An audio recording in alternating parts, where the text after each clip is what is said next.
tonight's call, well, I am not Mike, but that is Josh Rose. Why anyone can help 60 families every month, which means why anyone can write 60 grand a month without fail. So I'm excited to talk to Josh. Josh has been here. I guess that's it. Let me stop sharing my screen. All right. Josh has been here. Hell, Josh, can you unmute yourself, buddy? Yes, sir. What's up, man? What's up, brother? Thanks for having All me right. on. Appreciate it. Thanks for hopping on. So you've been Yeah. here almost since day one, yeah? Well, we were at the other company too that you were at, and we came Okay. 6 or 7 months later. So Okay. I've So been pretty here. much, I've yeah, been here forever. forever. And So, in 20, it's safe to say in 2022 things got a little hectic, right? With and they did. with the Yep. mail and everything that was going on, and a lot of people, I don't want to say lost interest, but I think they lost faith in the industry. Is that a safe statement? Yeah, I would completely agree with that. I also moved in 2022 from South Carolina to LA. So it's like not only with the mail, you're thinking of one way of doing things for the Yeah. last 9 years to completely switching. Yeah, Like I because you finally can't go was in, face to face yeah, in LA, can you? I drove around one day and then I said, I'm never doing this again. Once you get to like three I appointments got in to one day. four appointments in a day and I left at 8 a.m. and I was back at like 10 o'clock at night. Yeah, So, no, that's craziness. and So sold one though. so one, and that listen, But it's not yeah, a bad ratio, and that's most people. no, Like you 25% of your day. That's great if you can run 8 appointments, you close maybe two. That's awesome, but it's not realistic. And then learning telesales, for us folks that have done it so long for one way for so long, it's hard to make that adjustment. Can you walk me through what that was like? yeah. So it was definitely challenging. It's like it's coming being in the business for so long. Like I was a slow learner when we first came over because of the prior company. It was just different. Like, Wetmore taught me so much stuff about how to actually invest in leads and actually go out and see people. And it took me a couple of years to get up to that, Hall of Fame level. And then my last couple of years in the field in 2020 and 2021, I mean, my last year full time in the field, I issued over 500 grand. And then I knew I was moving. And then I'm like, I'm just going to continue to do mortgage. And then I'm going to switch into doing, a little more telesales. And then I'm like, well, I'm just going to keep buying mail. And then finally, like I did that for a while and I was having some pretty good months, around 30-ish, switching to telesales, which doing something completely different. But then it's just like shit, or excuse me, I was like, man, I'm in these leads are $90 a lead now. It's like Yeah, I can't reconcile them. So it's like I need to find another way to have more people to talk to because now I'm getting licensed in all these states. So I was basically a slow learner. I was still putting up numbers. I think I almost did like I haven't hit Hall of Fame yet since I switched to doing telesales. It was pretty much darn near close both years. Um, but I switched to the digital leads. I started trying to just focus just on IULs, and then I started trying to run my own leads, like where I had someone set me up an ad, and I was doing that. And I did that for a while, and I was literally just like hating it. Like I lost my kind of like my drive because I was getting a ton of leads, but I would literally dial probably 500-600 dials a day, and I make me make a sale or two. But now with this system that you guys made, and thank you, and I've just plugged in, talking with Mike a lot, and I've actually just you're able to buy I'll say 80 to 100 veteran leads or whatever you're working like where it's quality and you don't have to dial for 10 hours a day and make your head spin. Because I mean, if I have to do that, I will. Last week I had a day where I dialed all day. yeah. It didn't close anything. And then the next day I wrote 5 grand. But it's just like knowing that the numbers are going to work out and plugging into the system that you guys developed has been so much easier because even months ago in August, I did less than 20 grand. I mean, granted, it was in New York and stuff. I was seeing family. So I was doing some traveling and not really putting the time to it. It was like a part-time month for sure, but I was just running my own leads, probably spending around $1,000 a week on leads. I was getting them for around $7 a lead. So I was getting a lot. I was trying getting, 150, 200 leads a week when I was running them myself, but it's so much of a grind. I'm like this, I'm like, I need to like do something else too. Like it's starting to make me go crazy. And then I started plugging more into your guys' system. And it's just like, I think September it was like 36 or yeah, I just worked your guys' lead the last couple months. I did like probably 36, 40,000 in September. And then last month it was 63,000 I issued. That was, but I had I have like 30 over 30K issuing so far this month from last month. So Yeah. granted, I did have a good bit of current clients in there too, because I like to hit my current clients up because I've been doing it a while, probably maybe 10 grand in current clients. Do your annual reviews. If you guys have been here over a year, call your clients because they'll always buy more insurance. So those are awesome. I sold like 4 grand the last couple of days on current clients. But needless to say, it's been all the veteran leads. I was diving into those and just some current clients in the last month.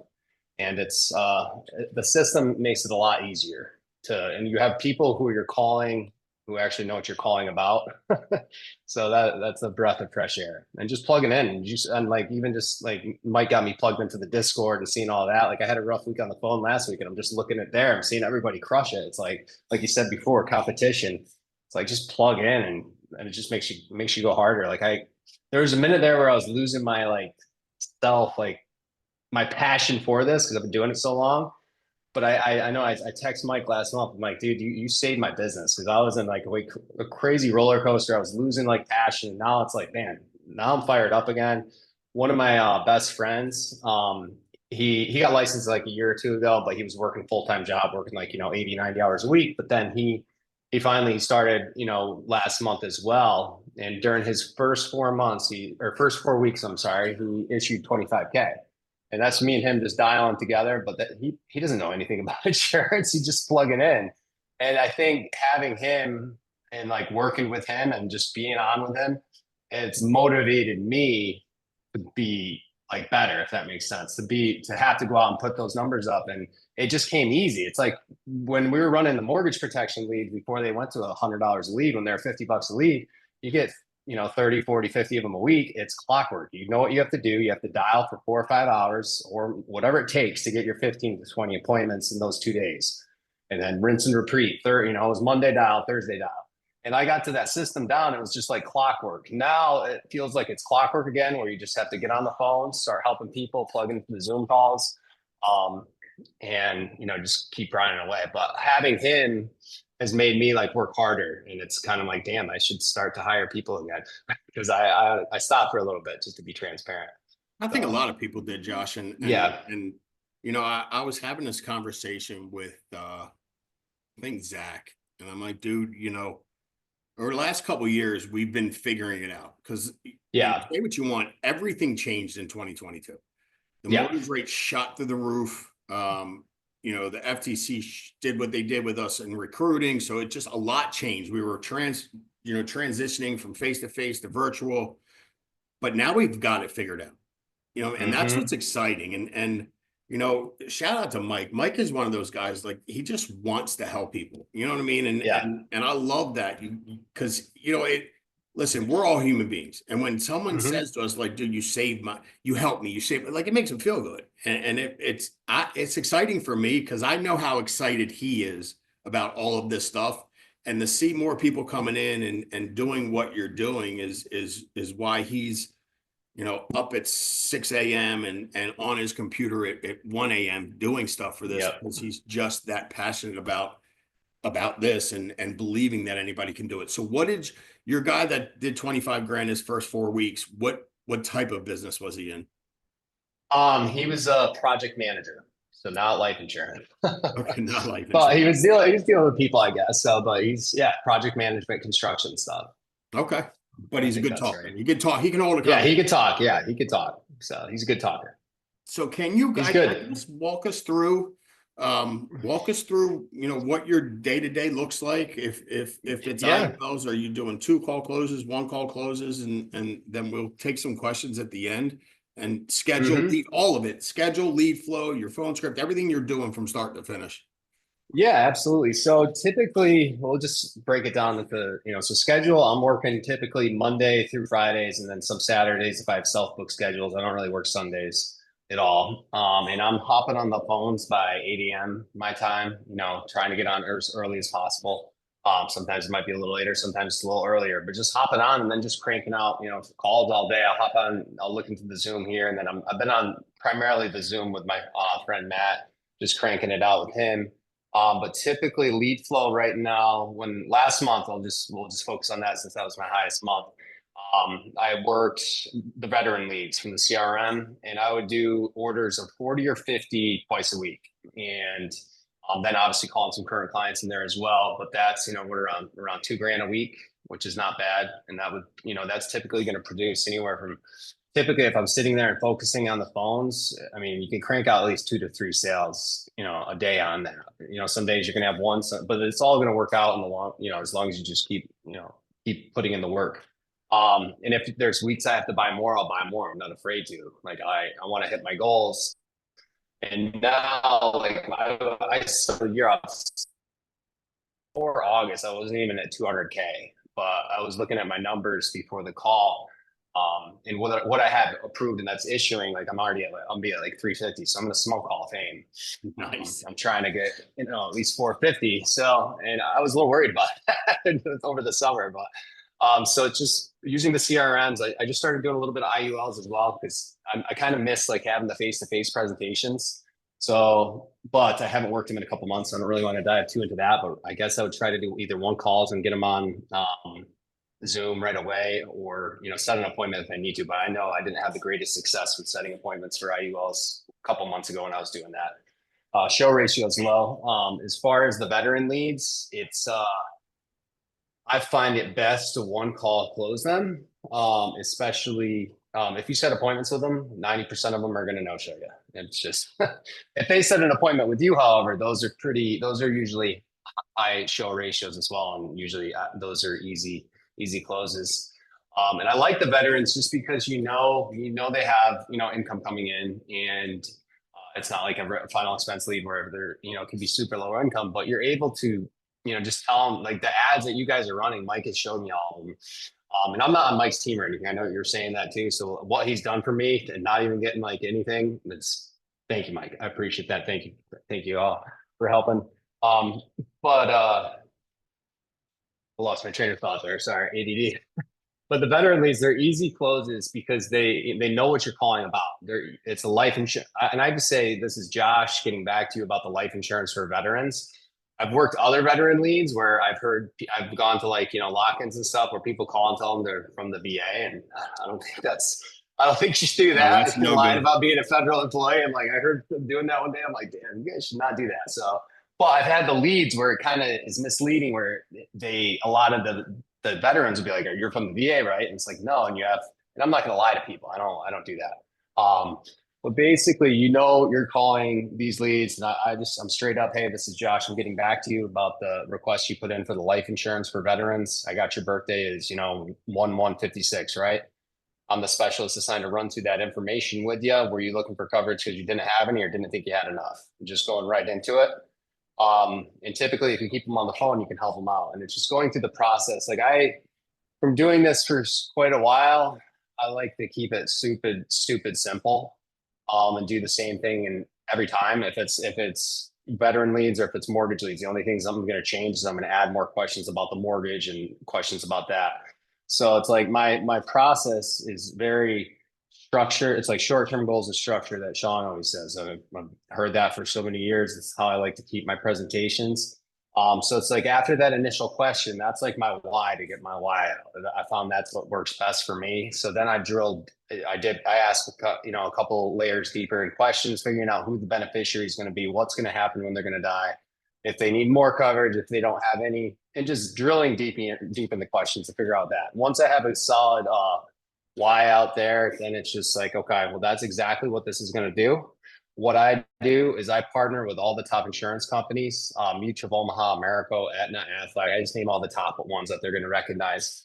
So I just got to run through some suitability questions with you, some basic health and financial questions, so I can figure out which one's going to give you the best rate. Does that make sense? And then I go into like my financial inventory and ask all those questions, figuring out what they're going to qualify for, and then figuring out what I'm going to present to them. I found with a lot of these guys, you're getting a lot of, with this type of lead that you guys are running versus other ones I've ran in the past, you're getting a lot of younger guys who are actually still working in good health. So you can help them with an IULE or an American IUL. So you can get them those, like I've got like last month, I had like 3 or 4 sales where they're over $400 a month. And they're like, yeah, let's do it. So you're getting higher premium and you're selling on value. So like once if I could qualify for an IUL, I just explain to them the benefits of it, the living benefits, the cash accumulation, et cetera, just all over the phone. I don't dive into an illustration because they just want life insurance. You don't want to confuse the heck out of them, but you're able to drive up the value of it. And then you're able to get the higher premiums versus selling 20 grand for $100 a month. You can show them exactly all the different things that this policy is going to do. And I feel like selling value is huge, especially when it comes to telesales, because you want to keep it on the books. These people are they're filling something out online, but you're not the only form they're clicking on. So you want to separate yourself, be straight up with them.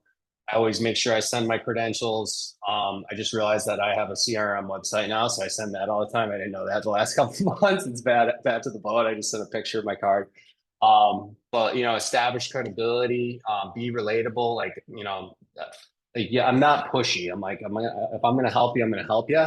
But if they're not gonna do it, I'm not gonna like.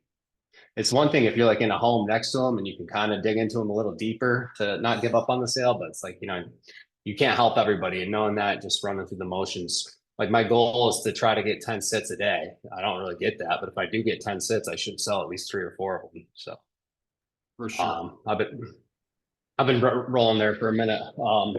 But dude, it's good. I'm going to take some questions, but before I do forget, you've been talking about these vet leads.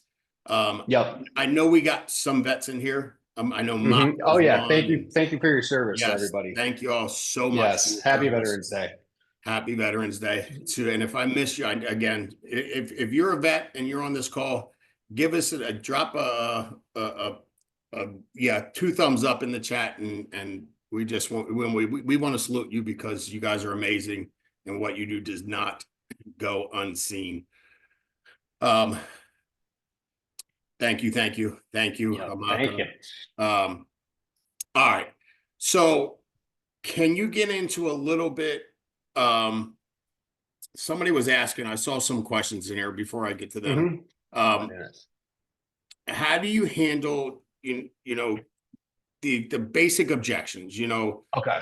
They used to give the 3 common objections for setting appointments, but what are the 3 common objections in telesales, and how are you overcoming them to get the clients to move? Yeah. So I think if you have like really good structure in your process and you sound confident on the phone, you're not going to get like a ton of because I feel like some new agents, if they're nervous to ask about social, or they're nervous to ask about banking or anything like that, if you're nervous asking about something, they're going to give you an objection. So if you're confident in it's no big deal, then I feel like it's a lot easier. And I don't really get a ton of that. Like social, I might have gotten that objection maybe once in the last several months. And I think a lot has to start with in the beginning of the call, I'm getting them on, kind of figuring out their why and everything. And I text them my card while I'm on the phone with them and texting that. So I'm establishing credibility, telling them exactly what I do. This is my license, etc. And then establish the credibility again with the carriers you work with. So I feel like if you have credibility, that can help eliminate the objection for the social, if that's something you get. If it's banking, what I do every time is I tell before my close, I am very structured. So I figure out what they qualify for going through their health. And then after I have their health out and I know what they qualify for, before I present to them to tell them what I'm going to recommend, because I always tell them this is what I'm going to recommend. I tell them, here's what I'm going to do. I'm going to explain to you the plans and the benefits of this policy. So just go through all the benefits and everything. Then I'm going to run through some numbers with you. You're going to pick the premium out that best fits your budget. Okay. And then all we could do is see if we can get you approved. Obviously there's no insurance unless you get approved. So then we just put in your info. And then we send you over the HIPAA form. No blood, no urine tests or anything like that, but they're going to look at your health via HIPAA. And then if they approve you, it's a monthly payment they draft out of your bank. So I'm telling them what I'm going to need all up front before I even show them numbers. And if they have any questions about that, they'll kind of say anything there, but I don't really get a ton of it. So I think having structure, whereas if obviously sometimes I've rushed through things and I haven't done that and I've gotten the objection at the end, but if I do get those objections, say during the close or during the app, it's like, hey, remember when I sent you that business card? That license number's got all my information on it. Whatever you need, you can look up on the Department of Insurance website. If sometimes I've taken pictures of what I'm looking at, like on America or Moved or what it's asking for their social. I'll be like, I'll text it to them, and I'll just establish credibility again with myself and what I do. I'll tell them I've been doing this for 12 years. I'm going to be your. I always I do throw things like that in the appointment throughout the call, saying, I've been doing this a long time. I'm going to be. This also comes with me as your agent for life too, guys. So I'm doing little things like that helps as well. Um, and then it's just like being confident if they say anything. It's like I think I had the social objection, like it was like once in the last for a while, and I just was like, I just explained it to her. It was very clear, and then I took a picture of it, and then she's like, "Yeah, here you go, boom." And I'm like, "I'm also going to text you this HIPAA form as soon as you give it to me. You're going to have a form from, these companies. I've also said things like, you could sue the crap out of me. I have $2 million of errors in emissions insurance. I live in LA. I can't really afford to be scamming people because it's really expensive here. And I don't really want my girlfriend to break up with me if I don't have an insurance license." So it's just little things like that. They give stuff to you, just mess with them back. So I I think think that little things like that. it's such a, I don't want to say corny, but it's just a mood lightening statement. Like, I don't want my girl to leave me. I need my license. Yeah. I mean, she's got a Yeah. shopping problem. If I don't make, money every week, she's gonna leave me. Just stuff like that to just make them laugh a little bit and let them know Yeah. that you're human, right? And I think the confidence and the posture you have. I mean, Josh, you've been doing this for what, 11, 12 years? Yeah. 12. That's a long time, dude. It's a long time. So I mean, Yeah. if y'all are on here brand new and you're looking at him going like, well, he's got, takes 10,000 hours to become a professional at anything. And so you've got well over your 10,000 hours. That's all you guys. Mhm. This is a time business. If you stick with this long enough to figure it out, you'll figure it out. You just gotta have a good mindset. You got to keep working. This is a good question. Mhm. How do you know on a vet lead when to pivot to an IUL, and how do you do so? Well, I mean, it's always what I'm going to try to present to them if they can qualify for it. So basically, it's like, having your process of what your financial inventory. It's like you don't want to present to anyone unless you know anything about their health.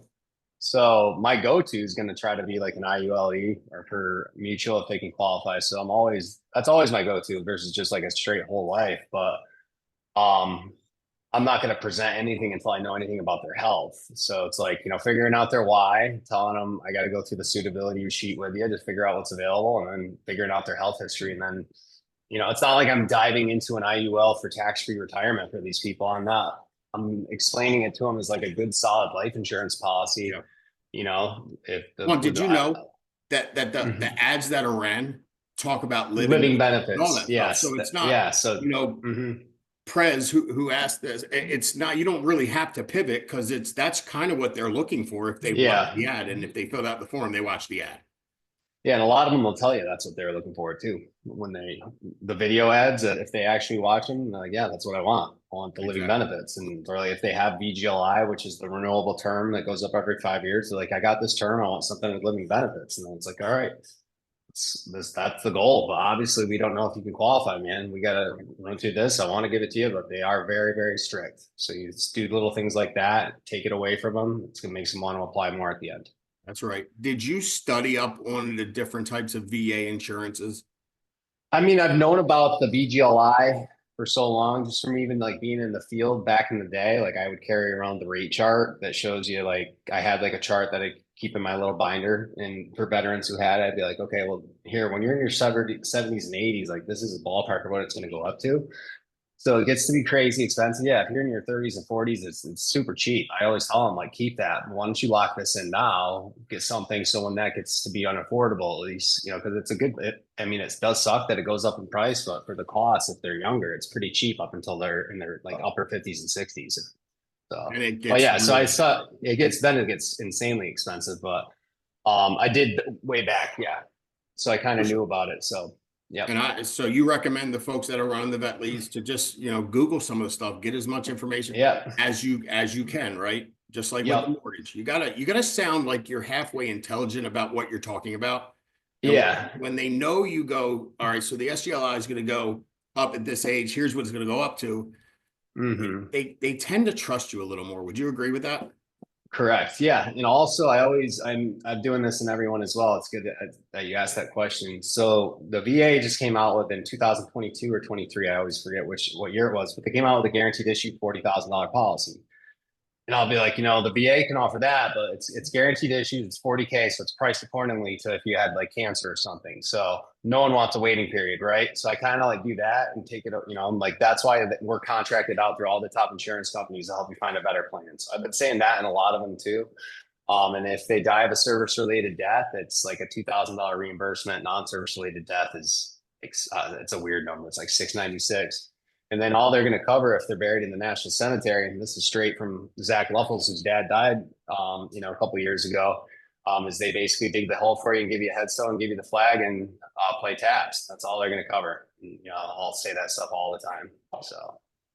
And it's wild how many of the veterans believe that their whole funeral is going to be covered because they're in Yeah, the VA, and exactly. it's really sad. It really And is sad. if I kind of get that vibe that that's where they're going with that, I'll say that in the beginning and kind of kill that objection before it comes out. So Can you say that again? Just because and I love that, because my goal when I was in the field, and guys, listen, I haven't sold in 3.5, 4 years. This is why we have guys like Josh on. I sold a policy today, Josh. I had one of my clients nice. call me from like 6 years ago. She's like, Oh "Hey, I don't yeah. know if you're going to answer." I was like, "I'll always answer." She's like, "You did always answer back when I was working with you. I need some more insurance." Wrote her up at MUAP 190 a month. It was done in like Oh 20 yeah. pop. Yeah. But my goal was always to eliminate the objections before they came up. So can you give Yep. the word tracks you use to do that, so that when you get to the point where you start to get into their personal information, they just move? Yeah. So it's kind of like, so say they're like, okay, the VA is going to cover it. And then I'll just be like, okay, do you know what? I'll ask them questions. I don't want to, I'll be like, okay, do you know what the VA covers? Okay. If you die of a service related death, there's a $2,000 reimbursement. Non-service related death is some weird number. It's like $696. That's all they're going to cover. If you're buried in the national cemetery, they're going to dig the hole for you and give you a headstone and give you the flag. That's all they're going to cover. And if you're not buried in the national cemetery, your family's basically screwed. And obviously, there's other expenses that come up. You got a casket. If your body's being transported, your funeral. So all those expenses. So does that make sense? That's what I say to them. Perfect. And they play Yeah. taps. I love that. Yeah. Yeah. So, and All they right. like a lot of people, like, they're some of them are testing you. As soon as you break that down, tell them, then they're like, all right, yeah, this guy knows what he's talking about. So, That's the same way in mortgage. They test you. yeah, They want to know exactly. that you know what you're talking about. And I think Heather said it. I think it was Heather. Non-working outside of money making hours, definitely spend some time learning about veterans, how to serve them better. It's such a good, thank you. It's such a good point, Heather. It's good stuff. All right, so there was a question here, and guys, I'm gonna open it up to questions now. So if you have any questions, type them in the chat, please. Please don't unmute. I can't deal with all those voices. I'll freak out. How many times will you call a lead inside a single day? Me? Oh, I don't care. These dudes are getting called all day. I usually will go through the new ones and call them like twice in a row, and then after that, it's 3 times in a row every single time. But I've had some like I'll just blow this shit out of them. If I don't, it just depends on my numbers I'm hitting. I'm trying to get through my list. I'm trying to dial. I mean, I dial people 15, 20 times in the day, but if it's like brand new, I'm going to hit it and I'm going to go through my list, hit them a couple times, then go through that again, and then probably go through it again a little bit later. But I mean, I one time, this is earlier a couple months ago, I was doing something on the computer and dialing one of these leads, and I zoned out and I called them 7 times in a row just because I'm a little ADD. But 30 minutes later, he called back and I'm like, "Oh, were you the guy I called that many times?" He's like, "Yeah." I'm like, "I'm sorry. It was about the veterans insurance." I zoned out and ended up closing him for like $250 a month. He wasn't mad at all. So it's like, who cares? Just call him. I think a lot of times, Josh, agents are always thinking of objections that they might get. And then, Mm-hmm. this is such a finicky business. If you pick up a stack of leads and you look at those leads and you go, you know what? These people are probably be broke. I swear, the results you will get is a bunch of broke people. If you pick them up and say everyone's going to answer, the people are going to pick up. And so it's such a mindset deal. People go like, if I Hmm. call this guy 20 times in a row, he's going to get mad. No, he's not. I mean, and if 1 out of 100 gets mad, who cares? Like, Yeah. who really cares? Do you ever share your screen with your clients? And if so, when do you do it Yeah. throughout the appointment? I mean, if I'm doing an IUL, I will, of course. Like if I'm doing those presentations where I need to present like illustrations, then yeah, I'll send them a Zoom link. But a lot of if you're working these vet leads, I mean, they don't need to hop on Zoom. Not really. Yeah, it's not a massive. No, You're it's not showing not. them Yeah, cash not. accumulation, right? No, I'm not saying, I'm just saying you got a really good cash value. It's, cash. I'm selling it mainly as just a good solid life insurance policy that's going to have a, good death benefit, living benefits, critical, Yeah. chronic, terminal illness. Like I'm not getting far into the advanced stuff and confusing the hell out of them because they're paying, it's setting it up as like a regular life insurance. It's not like we're overfunding it, et cetera, et cetera. But if I was doing like an IUL and I needed to show them if it's somebody who's like a business owner who wants to use the IUL to, pay minimal death benefit, max cash value, of course you want to hop on and go through all the ins and outs and show them that. It's just different. What I'm getting from you is you really just do not overcomplicate this. And I think a I can't. lot of people in general Yeah. overcomplicate this business. What do you say to those types of people? If you just recruited me and I'm overcomplicating everything, what are you saying to get my mind right and get me out of that phase? I would just be like, all right, man, you're confusing the hell out of me. So why don't you just hop on with me and listen? And I would just go through exactly what I do with them. I'm like, this is what I do all day, every day. It's the same. So I say the same shit. Yeah, it gets, it's the same thing over and over. But, at the end of the day, when you're talking to different people, you're going to have a different conversation. So it's not like, it's not too bad. But for the most part, it's just keeping it so stupid simple that they understand it that it's like you can't if you confuse people do nothing. It's like if you I when I was brand new, I used to show like I'd show like a term plan and a whole life plan, and no wonder nobody bought anything. But now if you just present to them and explain to them one simple thing, it's a lot easier than just, well, this is gonna do this and blah blah blah blah. Just keep it really simple because you're dealing with people over the phone. You don't want to confuse the heck out of them. I definitely So agree. I would just tell them to just listen to me. Just how stupid simple it is. That's right. All right, so Yeah, this will be the last question. I'll let everybody get off here a cool. couple minutes early. What are the top 3 things you say to build your credibility on a Zoom or on a telesale?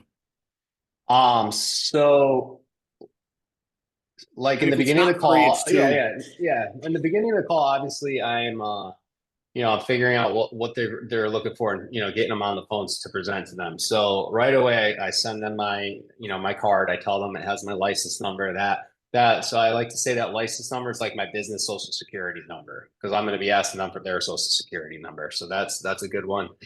So I send them that, and then I'm also like throughout like I do say this a lot. I'm like, so this, like I said, this is, I've been doing this a long time. I've been doing this for, 12 years. So this agent, not only comes with the, Mutual Omaha, this comes with me as your agent for life. So whatever you need, I'm just a phone call or text away. You call me anytime, I'm going to answer. I'm going to help you out. God forbid when you pass away, give my number to, Tommy, your son, because I'll be the one helping him. So I'm doing little things like that with every person. And that just it makes them like and trust you because you gotta make them like you. You're on a 20-30 minute phone call, and by the end of it, most everybody, I relate with them, and I'm just, they know I'm an honest person, and you're there to help them. Well, So I'm those listening two to you things are for sure. yeah, and as I'm listening to you, I'm going like you're not really saying anything special. It's just the tone of your voice and the confidence of what you're saying and how you're not rambling super fast, but you're not talking super slow. It's just basic, simple stuff. And I mean, again, or you've said this, don't overcomplicate it because it's just not that complicated, right? They need Yeah. help, just help them. Yep. All right. They want the life insurance, so They want the give it life to them. insurance. Last tip for everybody on this call. They want to hit Hall of Fame in 2025. What's a couple of things they have to do in order to make sure that happens? You need to invest in leads. I would say around $2,000 at least minimally a week, unless you're really freaking good on the phones. Invest in good quality leads. Don't overcomplicate it. Just put in the work. I mean, it's like you should just be leads and appointments. Now it's just leads and dials and just get people on the phone and help them out. If and you're gonna if you're newer, you're gonna get better the more calls and the more hours you put in. So if you have to say invest maybe a little bit more in the beginning, as you get better, you're gonna have to invest a little bit less. So it'll get easier for you. Reach out for help is probably one of the biggest things to people who are doing it, and ask them questions. When we first, like 2022 with what happened and everything, like I constantly would just, I'd see people posting numbers in Slack or whatever, and they're posting bombs. I'm like, what the hell are you doing? I need to know. So like, I wasn't afraid to go ask and, figure out what everyone was doing, so I could try to just copy and steal everything. Cause I mean, like, we're not reinventing the wheel here.